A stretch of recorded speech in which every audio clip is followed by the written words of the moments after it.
திருவாரூர் மாவட்டம் திருத்துறைப்பூண்டி அருகே திமுக ஒன்றிய துணை செயலாளர் விவசாயிகளுக்கு கொலை மிரட்டல் விடுத்து அராஜகத்தில் ஈடுபட்டுள்ளார். கொக்கலாடி ஊராட்சியில் உள்ள சித்தேரியிலிருந்து மண் எடுத்து விவசாய நிலத்தில் கொட்டுவதற்காக திருத்துறைப்பூண்டி வட்டாட்சியரிடம் விவசாயிகள் அனுமதி பெற்றுள்ளனர். அதன்படி விவசாயிகள் ஏரியில் மண் எடுக்க முயன்றபோது திமுக ஒன்றிய துணை செயலாளர் சேது முருகானந்தம் அவர்களை மண் எடுக்க விடாமல் தடுத்து கொலை மிரட்டல் விடுத்துள்ளார். மேலும் டிராக்டர் லோடு ஒன்றுக்கு 1000 ரூபாய் தர வேண்டும் என கூறியதாக குற்றம் சாட்டிய விவசாயிகள் இதுகுறித்து உடனடியாக அதிகாரிகள் தலையிட்டு ஏரியில் மண் எடுப்பதற்கு பாதுகாப்பு வழங்க வேண்டும் என விடியா திமுக அரசுக்கு கோரிக்கையை விடுத்துள்ளனர். நாங்கள் மண்ணெடுக்க அனுமதி பெற்றும் மண்ணெடுக்கிறதுக்கு ஏற்பாடு செய்தால் இவங்க மிரட்டுறாங்க. திமுக ஒன்றிய துணை செயலாளர் கேட்டால் இந்த ஏரியாவே எங்கள் கண்ட்ரோல் தான்டா, நாங்கள் தான்டா செய்வோம், உங்களுக்கெல்லாம் என்னடா விவசாயம், வேணா போய் ஒன்றிய செயலாளர்கள் மாவட்ட செயலாளர் கேட்டுக்க, நாங்கள் தான்டா எதாக இருந்தாலும் பண்ணுவோம் அப்படின்ட்டு மிரட்டுறா சார். இதை நீங்கள் தான் உரிய அனுமதி பெற்று நீங்கள் தான் உங்களோட கவனத்துக்கு கொண்டு இந்த மண்ணெடுக்க அனுமதிக்க வேண்டும். நெல்லை மாவட்டம் அம்பை நுழைவு வாயிலில் போராட்டத்தில் ஈடுபட்ட போக்குவரத்து கழக ஓய்வு பெற்றோர் அமைப்பை சேர்ந்த 70க்கும் மேற்பட்டோர் கைது செய்யப்பட்டனர். ஓய்வு பெற்ற போக்குவரத்து தொழிலாளர்களுக்கு 107 மாதங்களாக டிஏ உயர்வு வழங்காததை கண்டித்தும் மருத்துவ காப்பீடு வழங்கிட வலியுறுத்தியும் போக்குவரத்து கழக ஓய்வு பெற்றோர் நல அமைப்பு சார்பாக அம்பை நுழைவு வாயிலில் சாலை மறியல் நடைபெற்றது. இந்த போராட்டத்தில் விடிய அரசை கண்டித்து கோஷங்களை எழுப்பிய சுமார் 70க்கும் மேற்பட்டோரை போலீசார் கைது செய்தனர். தூத்துக்குடி மாவட்டம் கோவில்பட்டியில் மாணவனை தாக்கிய ஆசிரியர் மீது இதுவரை நடவடிக்கை எடுக்கப்படாதது குறித்து மாணவனின் பெற்றோரும் உறவினர்களும் மாவட்ட கல்வி அலுவலகத்தில் புகார் மனு அளித்தனர். பசுவந்தனை சாலையில் உள்ள நாடார் மேல்நிலைப்பள்ளி உடற்கல்வி ஆசிரியர் முத்துக்குமார் கடந்த 13ஆம் தேதி கண்மூடித்தனமாக தாக்கியதில் விடுதியில் தங்கி பயிலும் 9ஆம் வகுப்பு மாணவன் பார்த்திஸ் மருத்துவமனையில் அனுமதிக்கப்பட்டார்.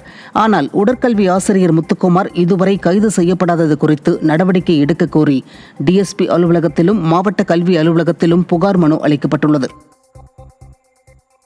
சிவகங்கை மாவட்டம் சூடியூர் ரயில்வே தண்டவாளத்தில் கிளிப்புகளை கழற்றிய மர்ம நபர்களை 3 தனிப்படைகள் அமைத்து ரயில்வே போலீசார் தேடி வருகின்றனர். சூடியூர் ரயில்வே நிலையத்திலிருந்து பரமக்குடி செல்லும் தண்டவாளத்தில் 120 மீட்டர் தூரத்திற்கு தண்டவாளத்தை சிமெண்ட் பலகையோடு இணைக்கும் 200 கிளிப்புகள் கழன்று கிடந்துள்ளன.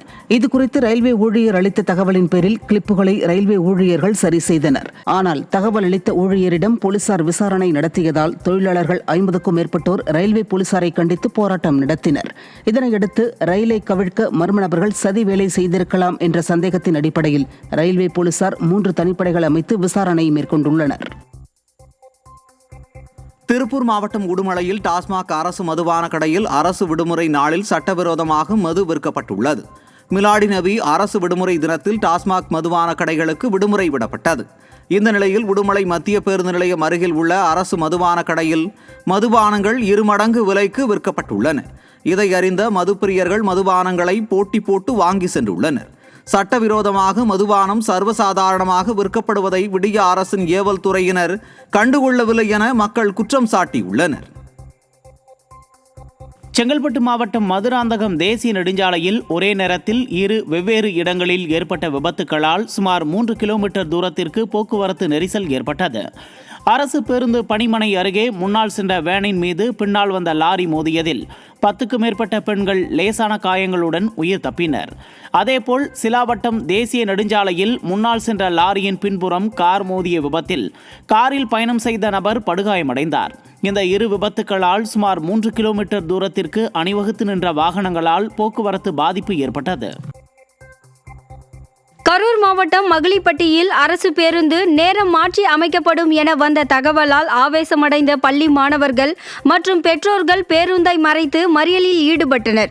தினமும் காலை 8:40 மணிக்கு வரக்கூடிய அரசு பேருந்து 9:20 மணிக்கு வரும் என போக்குவரத்து மண்டல மேலாளர் பேருந்தின் நேரத்தை மாற்றி அமைத்ததால் பள்ளிக்கு செல்லும் மாணவ மாணவியர்கள் அவதிக்கு உள்ளாகும் நிலை ஏற்பட்டது.